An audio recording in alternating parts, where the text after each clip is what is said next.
રામાયણમાં સીતાજીના અપહરણ પછી શ્રી રામ અને લક્ષ્મણ દેવીની શોધમાં શબરીબાઈના આશ્રમમાં પહોંચ્યા. ઘણા પ્રયત્નો કરવા છતાં પણ શ્રી રામ અને લક્ષ્મણને સીતા વિશે કોઈ માહિતી મળતી ન હતી.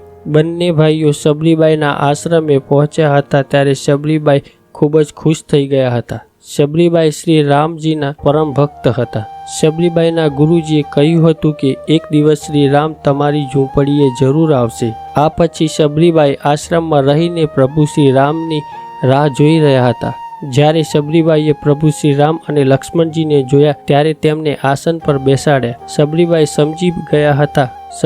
સમજી ગયા હતા કે બંને ભાઈઓ જંગલમાંથી સતત ચાલીને આવે છે તો થાકી ગયા હશે અને ભૂખ્યા પણ હશે.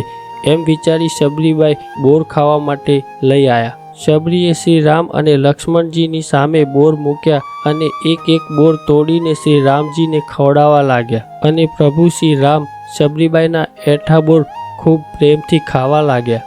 વાસ્તવમાં શબરીબાઈ બોર ચાખી રહ્યા હતા. તે એવું વિચારતા હતા કે પ્રભુ શ્રી રામજી બોર ખાટા ના ખાઈ જાય. શબરીબાઈ શ્રી રામને મીઠા બોર આપવા માટે દરેક બોર ચાખીને આપતા હતા. લક્ષ્મણજી આ બધું જોઈ રહ્યા હતા અને મનમાં વિચાર કરતા હતા કે પ્રભુ શ્રી રામજી એઠા બોર શબરીબાઈના ખાય છે અને મને પણ ખવડાવે છે. અમારે માતા સીતાની શોધ કરવાની છે અને પ્રભુ અહીંયા બોર ખાવા લાગ્યા છે. અમારો અહીં સમય બગડે છે. થોડા સમય પછી શ્રી રામજીએ શબરીબાઈને કહ્યું, અમે તમારા આપેલા બોર ખાઈ લીધા. અમે દેવી સીતાની શોધમાં છીએ. તમે જંગલમાં રહો છો. તમને દેવી સીતા વિશે કંઈ ખબર હોય તો અમને જણાવો. ત્યારે શબરીબાઈએ શ્રી રામજીને આગળ વધવાનો માર્ગ બતાવ્યો અને આ માર્ગ પર ચાલતા પ્રભુ શ્રી રામ અને લક્ષ્મણજીને હનુમાન અને સુગ્રીવજી મળ્યા. મિત્રો, આ કહાની ઉપરથી આપણને એ શીખ મળે છે કે